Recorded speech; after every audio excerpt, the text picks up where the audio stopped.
Repressed thoughts of colonized nations whose so-called pagan faiths were demonized by social-politically inflated Eurocentric wisdom perpetuated through slaves of the system who claimed to assist them by aiding and abetting an intrinsic religious experience most natives were wary and soon became weary of. And this was really meant to replace plains and lakes by trains, boats and planes from flakes who came forth from strange places with land claims and plans to enslave races soon to be estranged with their native plains and ancestors' graves in the name of some Caucasian deities, decadent representatives who spoke of paganism without knowing what it meant linguistically in its original Latin sense. Catholic Christians used it profusely back then to belittle and banter those who professed pantheistic, holistic, or animistic preferences. If we go back in history, or his story, repression is perhaps a large part of the thoughts of underpaid scribes forced by knavish tyrants that enforce slavish hierarchies to change the line between fact and fiction, between lax and more accurate reconstructions of both her and his stories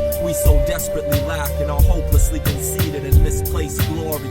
We've already seen and heard the story of how Christopher Columbus, Christ the colon, paved the way for those who came amongst First Nations with gifts like infected water, weapons and blankets, things we could easily relate to, except that we ought to have known about the Trojan horse before blindly molding more minds into soldiers of Christ without even knowing for whom we were truly prostrated. Trains and boats and planes, the Nina, the Santa Maria and the Pinto, 3 blanket statements full of lies and deceit pulled like wool over our sheepish eyes to keep us peaceful, though we're meant to be removed and exposed through this piece, replete with symbols completed with geometric precision, asymmetrical with the express intent, the expressed intention of uncovering unmentionable blunders still covered up because of Vertrangung, repression in German with a capital letter for added emphasis on the word, the same capital letter they tentatively lack to represent when they use the words Native, Aboriginal, and First Nations, or African American.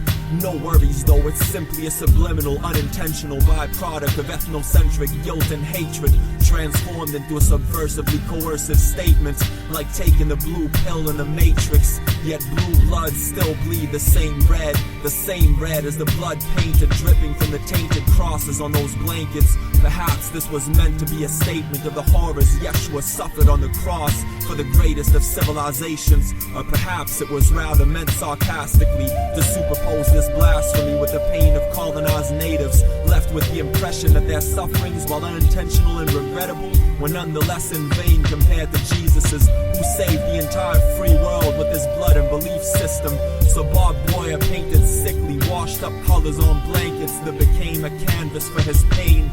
The primary colors were decimated like nature in this painting and installation. Well-defined crosses bathed in eerily iridescent light whites and beiges, surrounded by triangles that lead our eyes to see the main piece on this stage. A messy cross looking like blotting paper, a cross bleeding the lot of natives who did not discover the Americas, let's face it, since they were simply savage animals in nature. Pink, violet, and gray blue, Indian and Caucasian skin tones stylized in color-coded geometric shapes in opposite and complementary arrangements to enhance the viewer's sense of a strange angst. Everything pales as he lets his eyes scale towards the center, as if most colors had slowly been bled to death, like the natives that wish they had at least been killed to be laid to rest. Yet how could this be in a land left breathless, plagued with infections from settlers who divided it into sections with imaginary lines traced on cartographic projections based on Western conceptions of ownership and tenancy,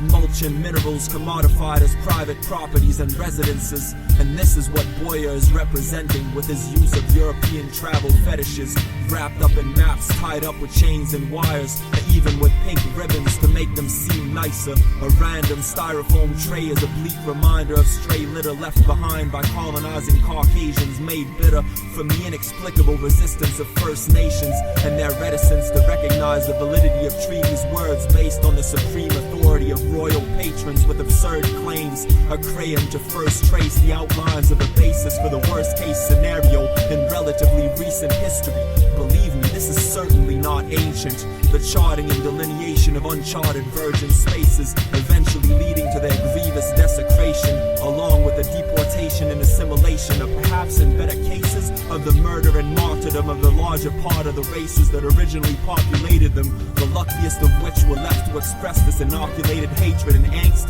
with mixed media and oil over acrylic on blankets, standing wider and taller than all people on planet Earth, with almost 300 centimeters in height, 730 in girth, and exactly a half meter in depth. Then perhaps Jesus wept.